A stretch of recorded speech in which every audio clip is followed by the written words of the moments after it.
anything in life, when you first started walking, if you could remember it, it seemed almost impossible.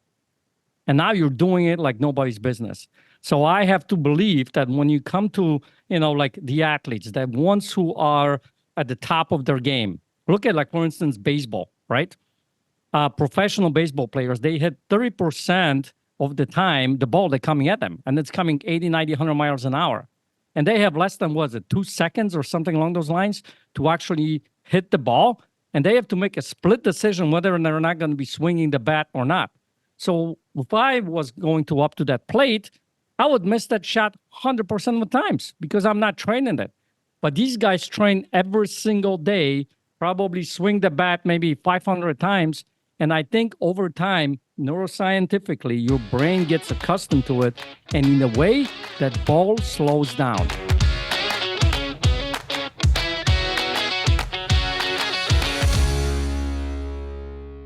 Hey, what's up? Welcome back to another great episode of the Life and Air Show podcast. I'm your host, Jason Wojo. On the Life and Air Show, listen, if you don't know what we do, we help business owners, entrepreneurs, real estate investors live more, work less, and live a better life.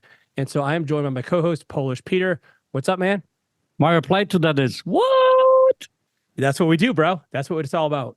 And, so one of the things in Life and Air we're about is like, we have a lot of fun, right? And we do a lot of different things. And, part of a lot of our Life and Air vision has to do with, doing hobbies and personal gratification, which is like, what are some of the things that juice you up and get you excited? And so I just got back from the racetrack and I brought my bike out there. Actually, so this is the tricycles, right? You guys ride tricycles on the racetrack? Right. Yeah. We had full on helmets and tricycle races. Yeah. And, and Peter and I were having a conversation about this yesterday and we're like, dude, this is we need to turn this into a podcast, man. Right. Mm-hmm.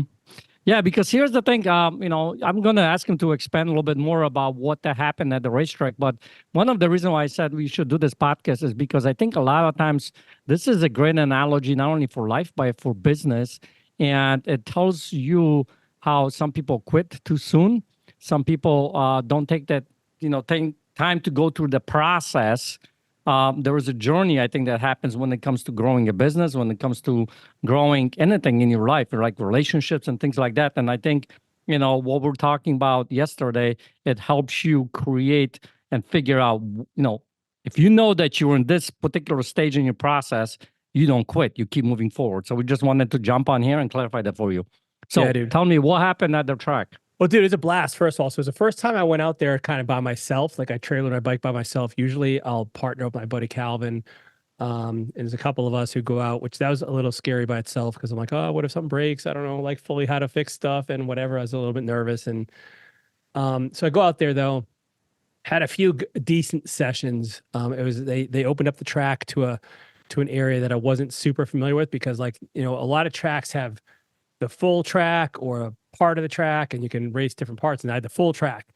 And so I wasn't fully aware of what the track looked like. And so I kind of got the hang of it. There was a few gnarly parts of it, but it was a lot of fun. But then, I'm like, man, I need to kind of like, I need to get better here. And so one of the ways to do that, and my buddy Calvin had said, hey, Matt is there, Matt Spanak, he's a control rider. These are like the instructors who also make sure nobody's goofing off and everybody's being safe, and they'll kind of help you.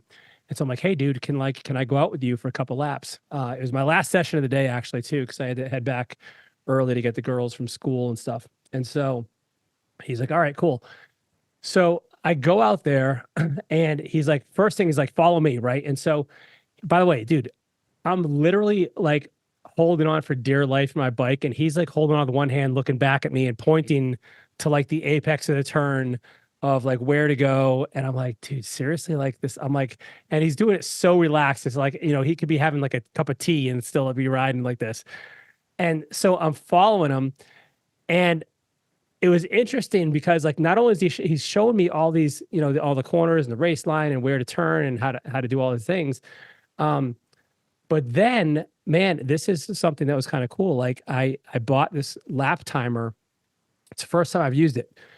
And so now I actually have a way to measure like how fast I'm going, my top speed, things like that, my lap times. All right, so I want to clarify something because those bikes that go on the racetrack, because the audience probably not aware of, they don't have a speedometer on there. Yeah, I don't have a speedometer on my bike because it's kind of like a distraction, right? You don't want to be like looking down at your speedometer when you should be looking ahead. And that dude. So you literally bought yourself a distraction. All right, good to go. Good to know. All right. There's a lesson right there. Like, right, are you looking ahead to where you want to go, or are you looking down, right? Yeah. And so what was interesting is, so just by following this guy, my lap times went down significantly. And part of that was because it was the right race line. But I think also, man, part of it was that I was trying to keep up with him, right? And he was kind of like the rabbit, right? You know, like in a race, there's a rabbit, like where all the runners try to follow the person out in front. And like, so you almost get dragged along. And like, so dude, as I'm thinking about this, I'm like, man, like, and it was because I was focused on him. I was focused on like following him and staying as close as I could. And so that just by that drag, he, you know, dragged me along, made me faster. And man, as I was sitting in, I'll tell you the rest of the story later, but like, as I was kind of thinking through this, and I'm not thinking of it in the racetrack, but I'm just trying to stay alive. I'm like, just you know, just go as fast as I can and like just try to be safe. And but it made me realize, dude, like what an influence that person out in front of you can make, right? Yeah. So that's a huge lesson. The first thing I want you guys to take away from this particular conversation is that when you are tackling something new in life, I mean, you've been on, you know, racetracks way back in the day, and you kind of like those years where you didn't race at all. Now you're going back. So it's almost like new, you know, something new for you. Even like you just mentioned, there was a new part of the racetrack, right? When you are going on something new, I think it's really important to have someone who can guide you, who can be this, you know, mentor who can show you the ways of navigating those, you know, waters, kind of a thing that you're not familiar with.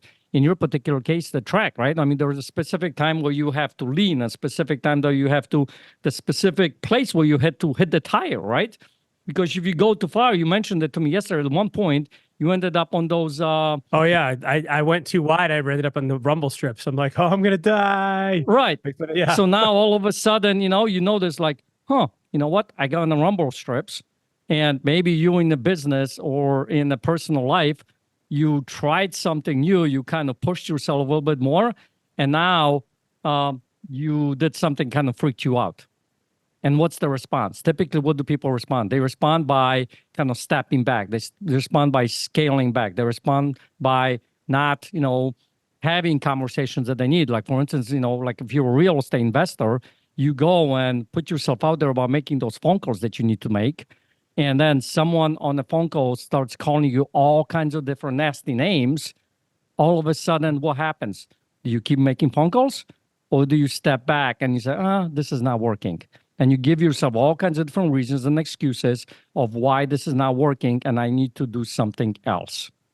Well, dude, so what's interesting about that though is like, I think, so when I hit the rumble strips, like I got on the gas too early. I got on the throttle too early. So I went wide. And so when I did that, I mentally adjusted that. So next time I went around that turn, I adjusted my line. I adjusted how I did things. Now, some people might hit that rumble strip and call it a day, or like being like, they'll go right into the paddock and like, oh man, that was too scary. Like I gotta, but one of the things that's important in riding, it's also true in real life is like, and I was taught this, I didn't come up with this, is like, listen, when you screw up a corner, you come in too slow, you come in too hot, you come in too wide, too whatever. You get over it right then and there, and you focus on the next turn. You don't sit there and focus and dwell on that mistake, because then you're going to crash, because now you're not fully present in the moment of the thing you're doing and you're distracted, and that's not a good recipe. And so what it did for me though, is it allowed me to kind of evaluate what I did wrong and then course correct and improve the next time. And so that was the only time that happened. So every other corner from there, so this is feedback, right? And so you have to test the limits to know the limits. And so that's where like doing this in life and business and everywhere, I think it's a valuable lesson. Like the person who doesn't test the limits, like you're not riding you're not living, you're not running your business within to its maximum capabilities. So before we get back into this episode, I want to share something really important with you. One of the things that me and Wojo do here, and we've been doing this for over probably 8-10 years now, is we've been running these events called Get a Life Getaway. And in these events, you sit down and you work on your entire life. You work on your vision for your entire life. And we literally dive into every single area of your life to show you, to help you create the vision that you truly deserve. Because if you notice from the episodes that we've been recording here over the years, is this vision is so important. It's probably one of the biggest missing elements in anyone's success. And if you look at the successful people that you see in life, they have some form of a vision that they follow. So I want to encourage you to go and check out one of our events. We do these events throughout the year. We have tens of thousands of people gone through these events, created their vision, and you'll be shocked to see what kind of a life they're able to create because of that. So head over to lifeonair.com. That's lifeonair.com. At the top of the page, there's a tab called Events. Click on that tab, and you're going to see everything that you need to know about that specific event, when it's held, where it's held, and how to get there. Now, here is the cool thing. Because you are a listener to our podcast, we want to give you 50% off coupon. Actually, we'll give you a little code that when you go to the checkout page, on the right side, you're going to see a promo code area. Put this word in there, podcast. Podcast, hit apply, and you're going to get instantly 50% off coupon. Head over to the page. Don't delay. Do it right now before you go and do something else. All right, let's get back into the episode. The other thing that I'm hearing from you is like, think about it this way in life. And this is a great analogy you just talked about. You got to be present. You can't be dwelling on the past. You can't be thinking about should have, could have, would have. A lot of people start shooting all over themselves, and it doesn't help them in any way, right? But the thing is, when you start doing that, it literally takes you out of the game of being successful in that moment, because we live from moment to moment basis, right? Like right now, there's a moment and another moment or another moment. So if you're not present, guess what? You miss the important turns. You miss the spots that you need to hit. You miss the connections that you need to have conversations, right? You might have someone come to you and, want to support you in some kind of a business venture or whatever it might be, right? But you miss that because you're not present in there. And I think that happens a lot for people. I just literally, one of my students, he does Krav Maga, and we were at one of his tests. I just went over to check out in his test. And in one particular instance, they were doing knives. So there was an attack with a knife, and it was like a really hard rubber knife. And then after they did the attack, they switched the partners, right? The other partner was going to have the knife. And when they were handing over the knife, they got kind of sloppy, and one guy dropped the knife. Now, the instructor literally went off on the guy. And he goes, "You guys are being way too sloppy. You think this is a game that we're playing here? Next text, we're going to be doing an actual real knives. And you guys are taking sloppy over here." So what ends up happening is, and his test went from 6:30 to 12:30. That's 6 hours of nonstop working out. So you are exhausted. You are mentally exhausted.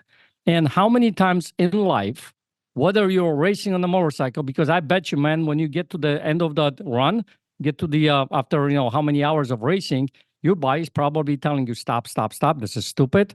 I'm exhausted. I need to, stop because I'm checking out. And how many times does that happen in real life?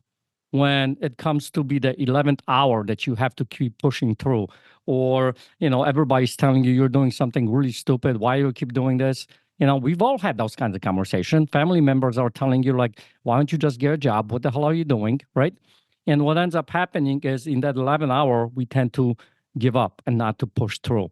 And I think those are the moments that define people, whether or not you're going to be successful later in life, because you can make a choice of, what?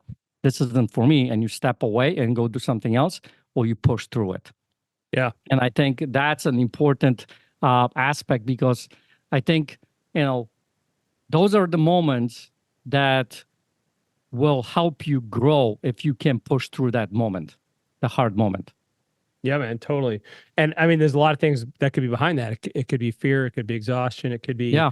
a lot of different things, man. So yeah, so like, and I didn't, I want to tell you more about about the track, but like, I just wanted to Mhm. unpack that. Like, number one, like you said, you know, this guy Matt he's a pro. He's awesome. He's super fast.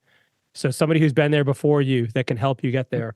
Um, Paying attention, not wanting to be like, you don't, and by the way, I think our titanium groups will work a little bit like this too. Like, so, you have people in that group that are ahead of you and you don't want to be the slacker who can't keep up. So it almost encourages you to step up your game because, nobody wants to be the dead weight in the group. And like, so that rising tide lifts all boats and everybody gets better. And so yeah, so he shows me all these things. I'm getting faster. And then he's like, why don't you go in front of me and I'm going to follow you now to see what you do. And like, so I'm trying to do what he showed me and everything else. And, so I think that's an important lesson too. Like, I think Mhm. sometimes it's good to be in front, to have somebody in front of you. And sometimes it's good to have somebody in back of you, right? To kind Yeah. of You gotta encourage lead and sometimes. push you Yeah. along. Right. You got to lead from the front, lead from the rear, like from both.